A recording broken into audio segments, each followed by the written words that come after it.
And now, here's Act One of The Old Ones Are Hard to Kill. It begins with a stethoscope, a blood pressure reading, an electrocardiogram, and an altogether satisfying report on the health of Mrs. Ada Canby. Well, can't see a thing to complain about, Ada. That little congestion you had last time is all cleared up. All in all, I'd say you're doing fine. For a woman my age, you mean? The older the chicken, the tougher it is to kill. That's what my grandmother used to tell me, and she lived to be 98.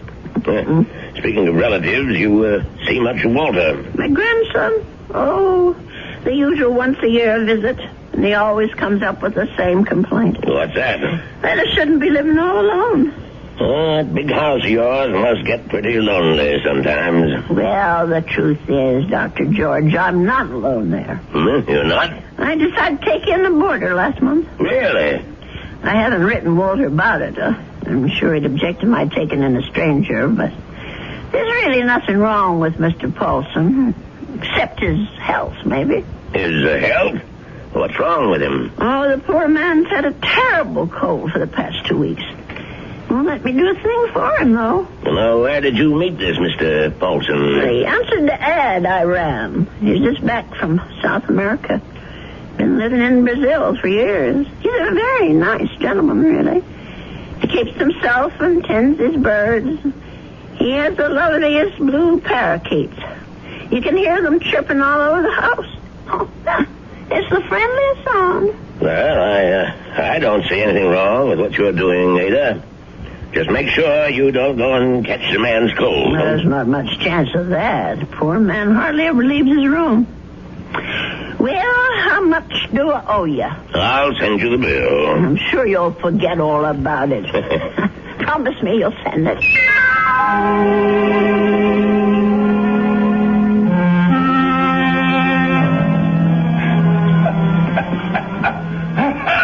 Oh, dear. Mr. Paulson? Are you all right? Yes, Mrs. Canby. I'm all right. That cough sounds worse than ever to me. Why don't you let me fix you a little hot milk and honey? No, thank you, Mrs. Canby. Thanks very much. I'm going to try to get some sleep. Well, all right, if you say so. I guess it's time I was in bed myself.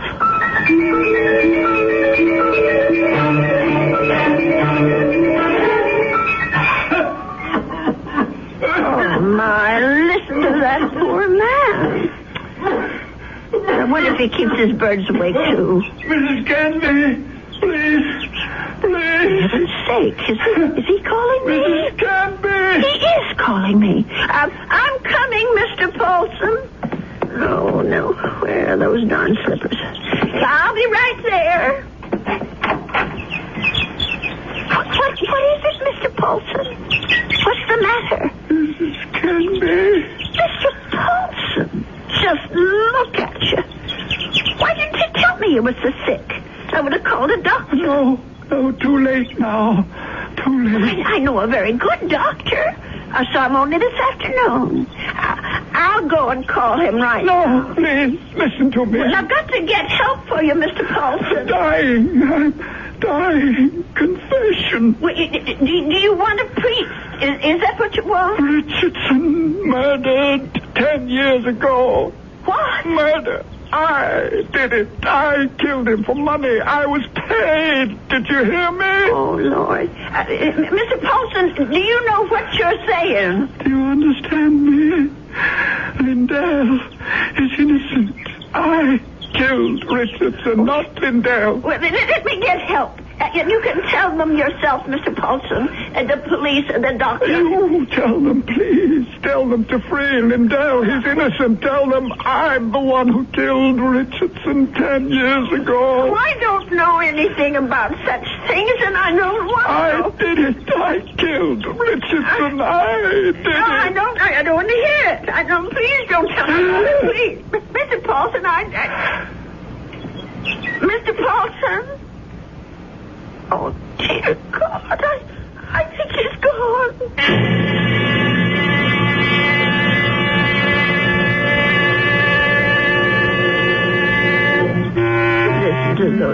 little birdies. I suppose they miss poor Mr. Paulson. I'll lay them in his room. Well, let's see about this letter now. Dear Walter, I hope you don't mind my turning to you for advice, but I really don't know what to do. It's been 3 days since my boarder, Mr. Paulson, passed away, and I still haven't told the police what the man said to me. I just can't bring myself to get mixed up in anything like this. Dear, what's the use of writing Walter? He'll probably think I've dreamed it all up. No, I'll just forget it. Only how do you forget such a thing? Those names, I keep hearing them. Richardson, Lindell. Lindell is innocent. Oh, dear God, what if it's all true? If Mr. Paulson actually murdered this Richardson and Lindell is innocent? Only, well, who are they? I wonder if a telephone book, well, why not? Let's see. Richardson, Richard, all right. C-H-A-R-S. Yes, here it is. Oh, Lord, there's dozens of them. Well, I'll try Lindell. That wouldn't be as common, I don't suppose. Yes, here it is. There's only about half a dozen, then. C-L-D-E-L-L. Oh, my heavens. Lindell and Richardson. Both names together. Lindell and Richardson Investments. 9 Concourse 4153132. I wonder if... Well, maybe it's the only way to be sure.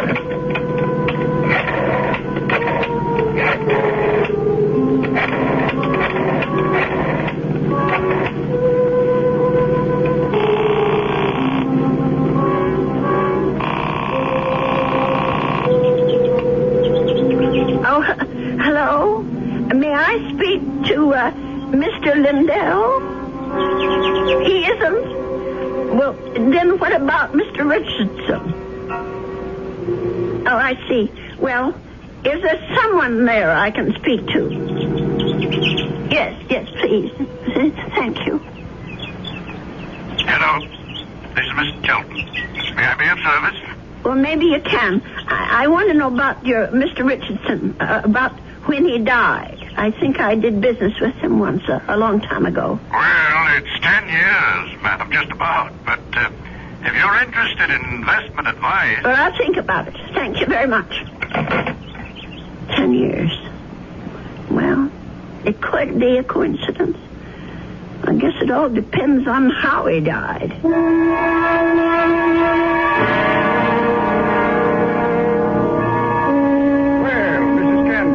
Come in. Have a seat. Thank you. Well, now, how can we be of help to you? Well, I didn't come here to get help, Mr. Shelton. I came to help you, as a matter of fact. Or rather, somebody you know. Who would that be? Mr. John Lindell, the man who was supposed to have murdered Mr. Richardson.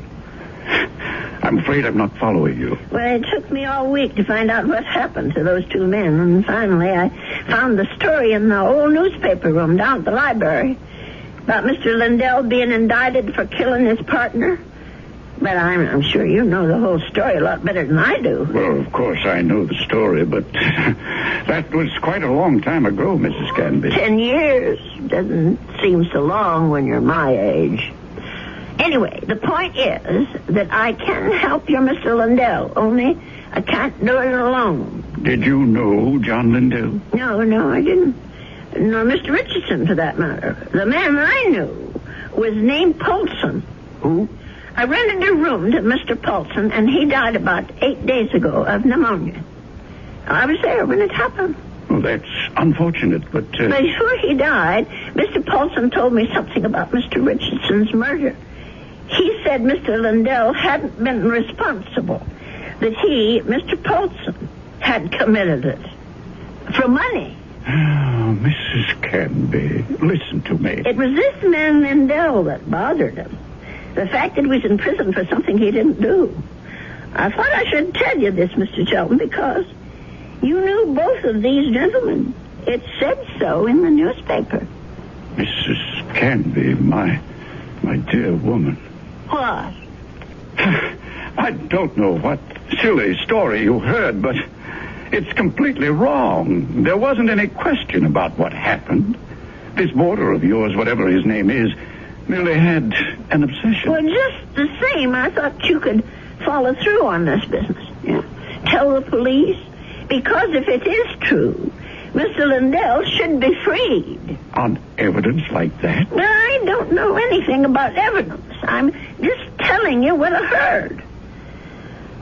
Well, never mind. I suppose I should have told the police myself. Oh, wait, Mrs. Canby.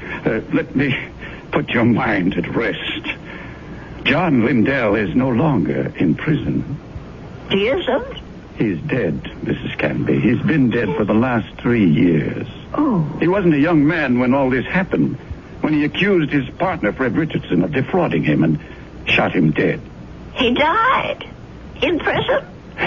Even if all you say is true, that this man was Richardson's murderer, you can't help John Lindell any longer. He's beyond that. But his name, don't you want to clear his name? Have you any proof? Any living witness? Just myself. Forget it, Mrs. Canby. That's my advice to you. The old wound is healed. Don't reopen it. Oh, well, it troubles me so. I haven't thought of anything else since it happened. Perhaps if I saw a minister, if I had some advice from a man of God. Mrs. Canby, now you said something.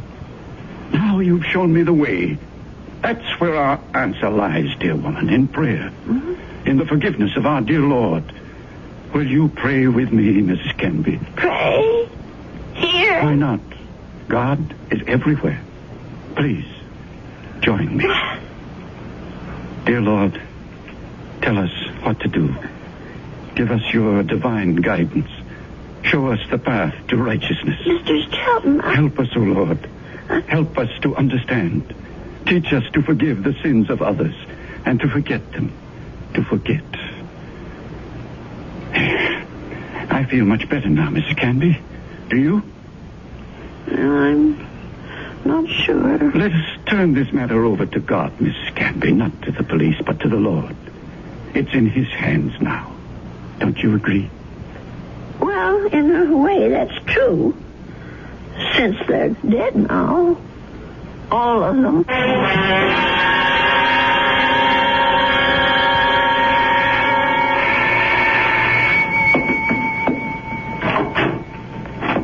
Yes? Mrs. Canby?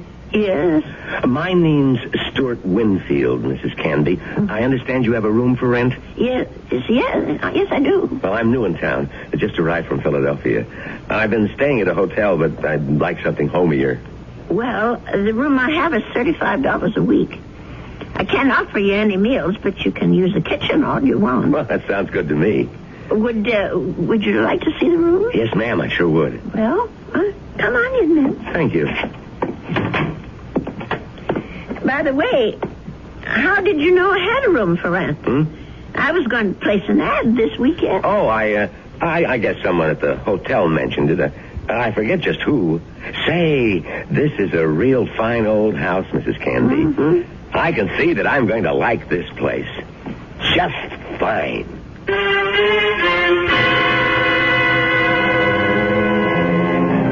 And so Mrs. Canby has a new boarder. He's a very personable young man, with a great deal more charm than old Mr. Paulson had. Perhaps in a little while, Mrs. Canby will be able to forget her former boarder and the shocking confession he made on his deathbed. I'll be back shortly with Act 2. I was...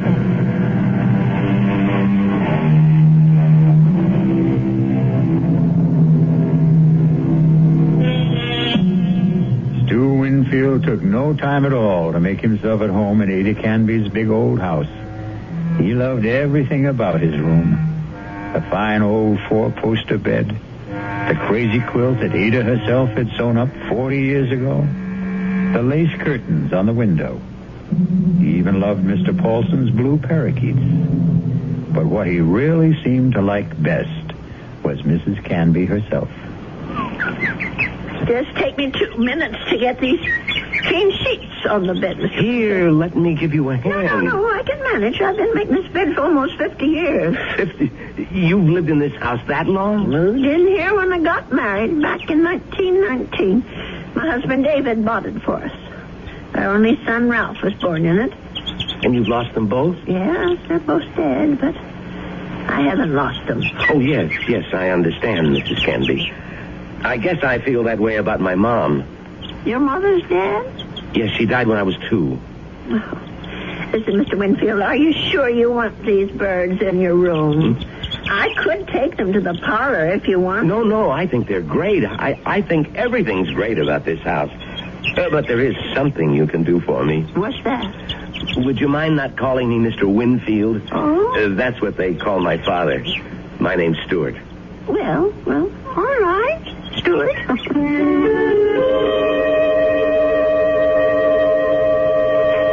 Dear Walter, I think it's about time I told you that I have a boarder in my house. Mr. Winfield is the nicest young man you could want to meet.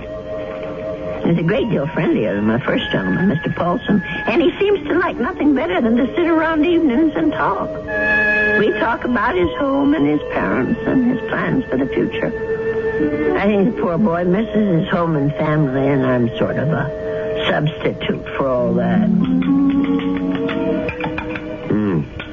You know, it isn't really fair, Mrs. Canby.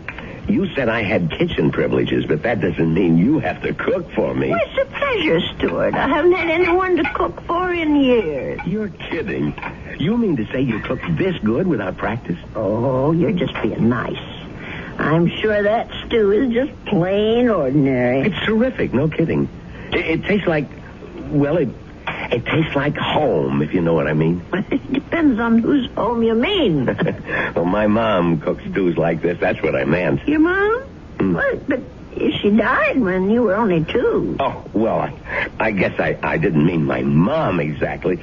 I was thinking of my Aunt Martha. I mean, she's the one who sort of took over the cooking and stuff after my mother died. And my father's sister, you know? I see.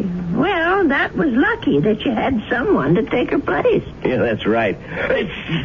Excuse me. My, Stuart, you're not coming down with anything, are you? No, I'm fine. Just a little case of the sniffles. Listen, if your room isn't warm enough, I have an extra book. No, the room's just fine. Don't worry about it. Oh, you be sure now.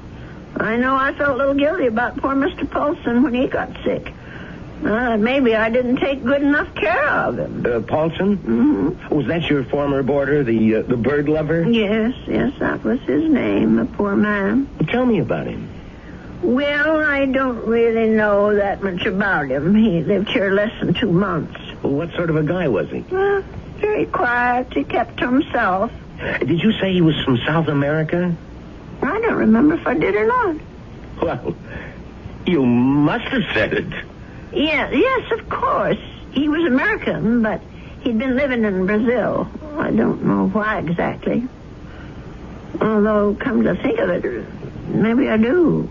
What do you mean? Well, it just occurred to me that Brazil might be just the place for someone who came into a lot of money and wanted to leave the country. I don't understand. Is that Oh, my. I really think you are getting a cold, Stuart. I'm getting that blanket out this minute. Now, wait, Mrs. Canby. I'd rather hear about... Never mind. I don't want to take any chances. I'll be right back. Yes, Mrs. Canby. Don't take any chances.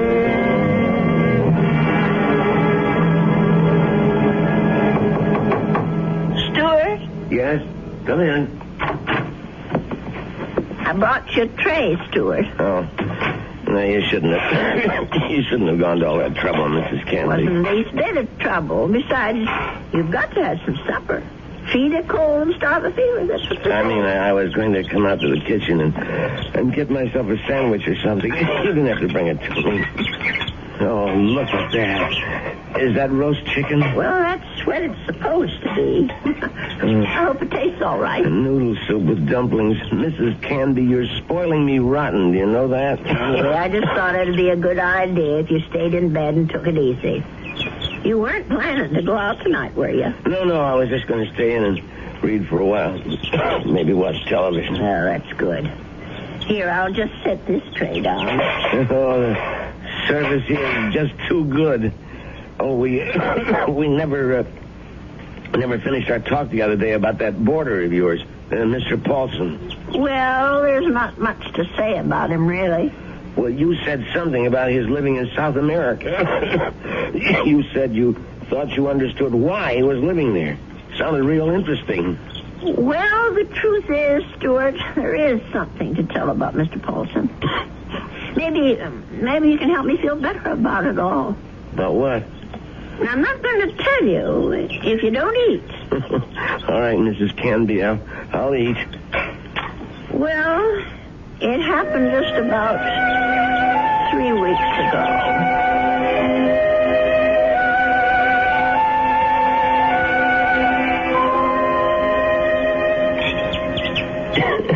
You know something, Mrs. Candy? That's about the best roast chicken I've had in years. I'm sure I spoiled your appetite with all my chatter. No, that was a really interesting story. But what do you think of it all, Stuart? No, the killer is the man who hired Mr. Paulson. Don't you see? Is it right that he should get away with it? No, wait a minute. You're jumping to conclusions. No, I'm not. Mr. Paulson told me that he was hired to do this thing. Well, maybe he was hired by Lindell. Maybe Lindell hired him, and then Paulson got cold feet, and Lindell did the shooting himself. No, I'm sure that isn't true. You see, I read the newspaper article all about it. Well, you really were thorough about this, weren't you, Mrs. Candy? You poor man. That cold's gone to your chest now, hasn't it? No, I'm all right. Stop worrying about me. Let's talk about this other problem of yours. Well, maybe I'm making it more of a problem than it should be. Maybe if I just told the police everything, I could forget it once and for all. No, I really couldn't advise that, Mrs. Candy. Well, it said in the newspaper story that the two men were partners in that investment firm.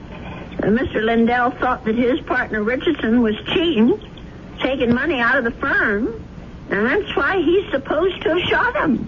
Wasn't there a witness to the shooting? Why, yes, I think there was. Come to think of it, it was Mr. Shelton. That's right. Well, doesn't that wrap it up for you? Well, it would if it wasn't for Mr. Paulson. Listen, Mrs. Candy, you know how much I like you.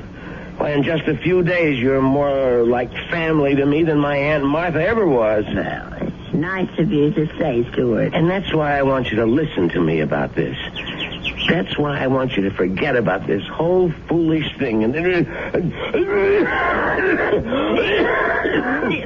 to you. You sound awful, Stuart. Just terrible. No, I'm all right. No, you're not all right. I'm going to get you some cough medicine right this minute.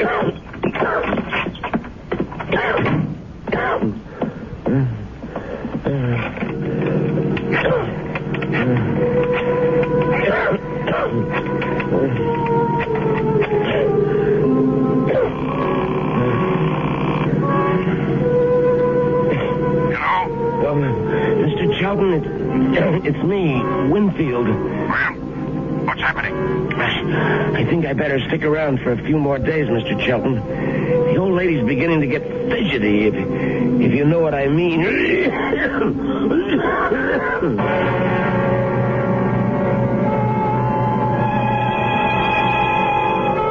Well, something tells me that Stuart Winfield isn't such a nice young man after all. Could it be that he wasn't telling Mrs. Canby the truth about his dear mother and his Aunt Martha? Could he have not told her the truth about his plans for the future? Of course, the real issue is, what sort of plan does he have for Ada Canby's future? I'll be back shortly with Act 3. If you want to watch...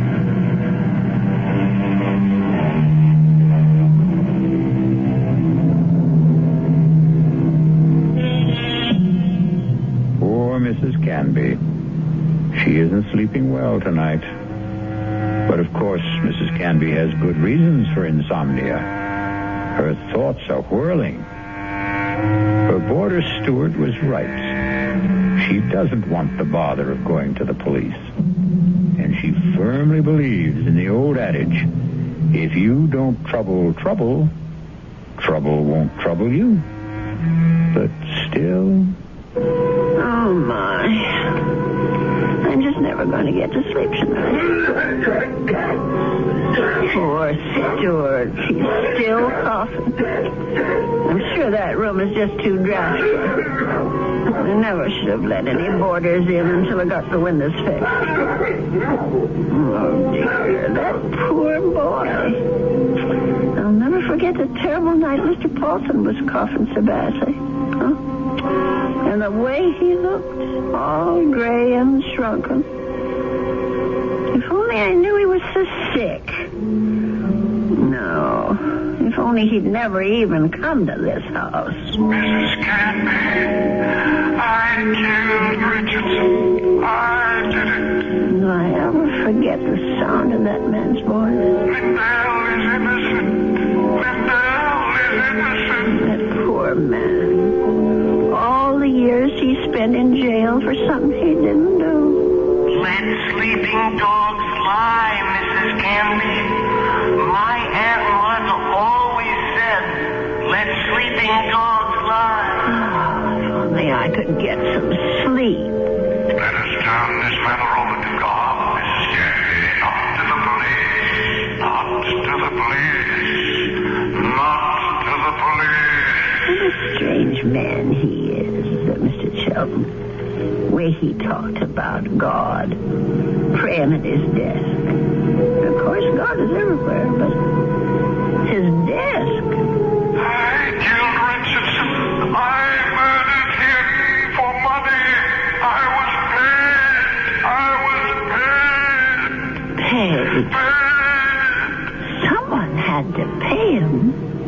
Mr. Paulson wasn't the only guilty one. Someone else was, too. Forget. Oh, dear Lord. Mr. Shelton. What did that newspaper article say? The chief witness against Mr. Lindell was Arnold Shelton. But how could he be a witness to something that never happened? How could he be? I'll have to tell someone. I'll have to talk to someone. Yes, I'll tell Stuart about it. In the morning.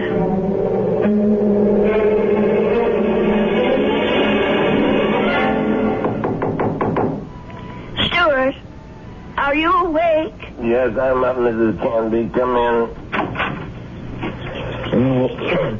Oh, no. Now, don't tell me I'm getting breakfast in bed, too. Well, I know you had a terrible night last night, Stuart. You were coughing much worse than ever. I guess that medicine wasn't very good. Sorry I kept you awake, Mrs. Canby. No, that wasn't your fault. No. Something else kept me up. What was that? Oh, my mind, I guess. Maybe I should say my conscience. Oh, that sounds serious. But it is something serious, Stuart. Well, I might have let a man get away with murder. No, it's even worse than that. He did something worse than murder. You're talking about Paulson again. No, I'm talking about the man who hired Mr. Paulson. He didn't just have that man Richardson shot. He let an innocent person go to jail and die there. Now, that's like committing 2 murders, if you ask me. I have to tell you something that occurred to me last night. Sure, go ahead. Well, it's about Mr. Shelton. Mr. Arnold Shelton. Yeah? Go on. I'm listening. Stuart, I wonder if maybe the reason Mr. Shelton was so upset with me, the reason he didn't want me to go to the police, was because he was afraid. Explain what you mean. Well, what I mean is maybe Mr. Shelton had good reason, besides the one he told me. He was working for both Mr. Richardson and Mr. Lindell at the time of the murder. Well, so what? Well, he was also the chief witness at the trial. A witness for the prosecution. But he saw the shooting, didn't he? But that's just the point. He saw Mr. Lindell shoot Mr. Richardson. Well, that's not what you told me last time. I mean, that he was an eyewitness. No, that's right. He didn't actually see the shooting. He was miles away when it happened. I don't quite remember the details. There was something about a phone call, maybe? Yes, that's what it was. He claimed that Mr. Richardson was talking to him on the phone when Mr. Lindell showed up at his apartment. He said that Richardson cried out something about Lindell having a gun. And then he heard the shot. But how could that have happened if the gun was fired by Mr. Paulson? If, Mrs. Canby, that's the big little word, isn't it? If. But don't you see what I'm saying, Stuart? Arnold Sheldon had the most to gain. Gain? From what? From both these men leaving the firm. That'll leave the whole thing to him. All those customers, all the investments he handles, all the commissions, or whatever they call it. Are you accusing this guy Shelton of being the killer? Yes. It's the only answer, Stuart. Well, look, if that was the case, the police would have figured it out. But they didn't. There was nothing in the stories I read that pointed any suspicion at Mr. Shelton. I don't suppose it even occurred to them. And now, the company is all his. You don't call that evidence, do you? Well, then why didn't he let me go to the police? Why did he try so hard to talk me out of it? That man was praying to it. He was taking the name of the Lord. Oh, I'm sorry, Stuart. I'm so sorry. I won't bother you anymore. I know what I have to do anyway. Mrs. Candy. I won't be gone long, Stuart. No, wait. But the minute I get back, I'm going to call Dr. George and ask him to come over. You're sick. Never mind the doctor. You're calling the police. No, I won't call them. You're right. I don't want them tracking mud in my parlor. I'm going down to the station house and talk to them. I'll get dressed now and go straight there. Please think about what you're doing. I'll tell them what I know, and they can do the rest. Now, you try to eat something, Stuart. Please. Mrs. Candy.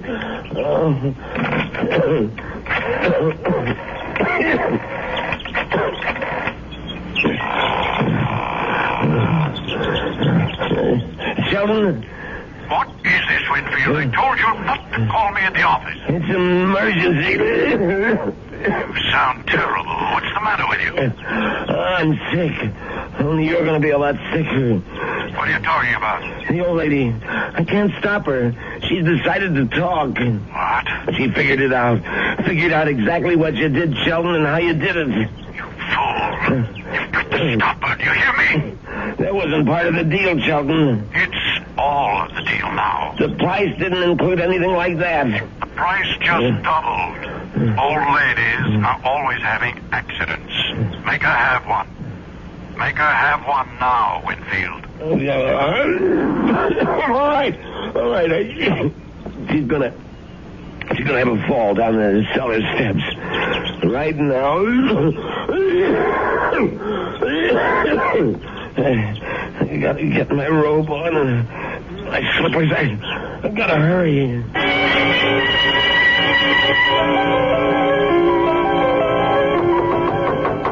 Stuart? Is that you? Open up, Mrs. Canby. Stuart Winfield, what are you doing out of bed? Now, you go right back there this second. I gotta talk to you, Mrs. Canby, before you go to the police. Just listen to you. You're all winded. You can hardly talk, Stuart. Now, go back to bed before you catch pneumonia, too. Now, don't go, Mrs. Canby. It would be better if you never went to the police. Better for you. Better for me. For you? I don't understand. Well, then, I wouldn't have to hurt you, Mrs. Canby.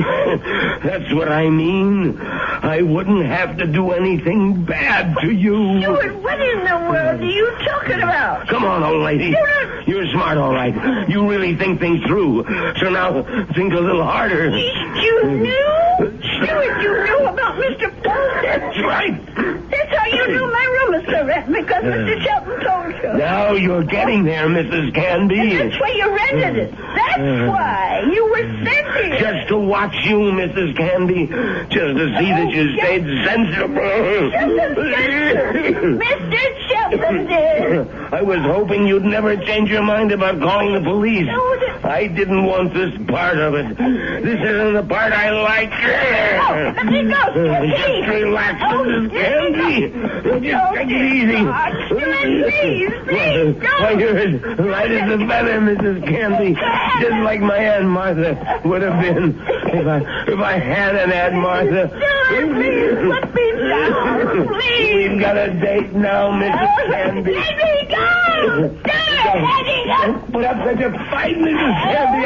I'm sick, remember? Just shut your eyes. Please, shut your eyes and don't look down. Oh, God. Stuart, those stairs. Shut your eyes, old lady. They'll all be over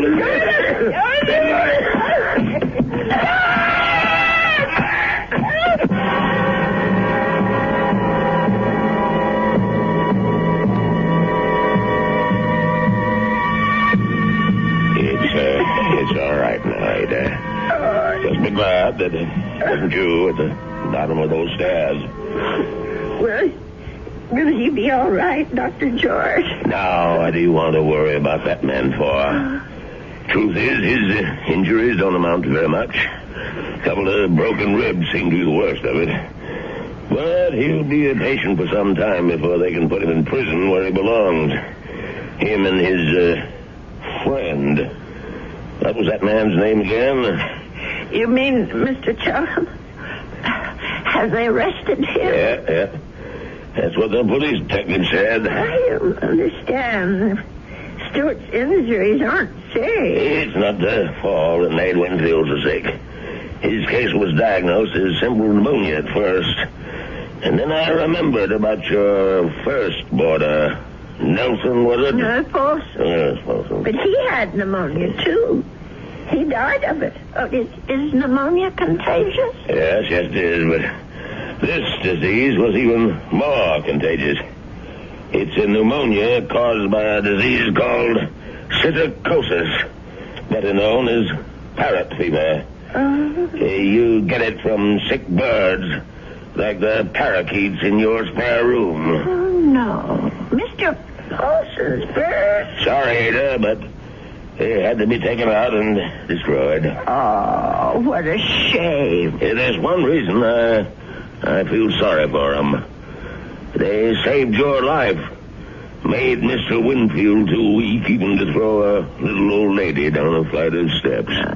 Those poor little creatures. Yeah, but you can be grateful they didn't make you sick, too. Parrot fever is so contagious that no more than one person in 1,000 could be exposed to it and escape infection.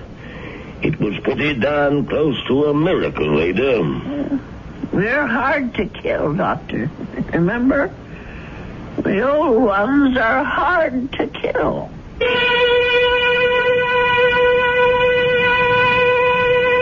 They say that people are living longer than ever before. And when we look at Ada Canby, we can understand why. She's a tough old lady. So tough she could withstand the threats of man, beasts, and bird. So let that be a warning to all those who think that our senior citizens are easy prey for crime. Watch out. They may turn the tables on you. Or the stairs. I'll be back shortly.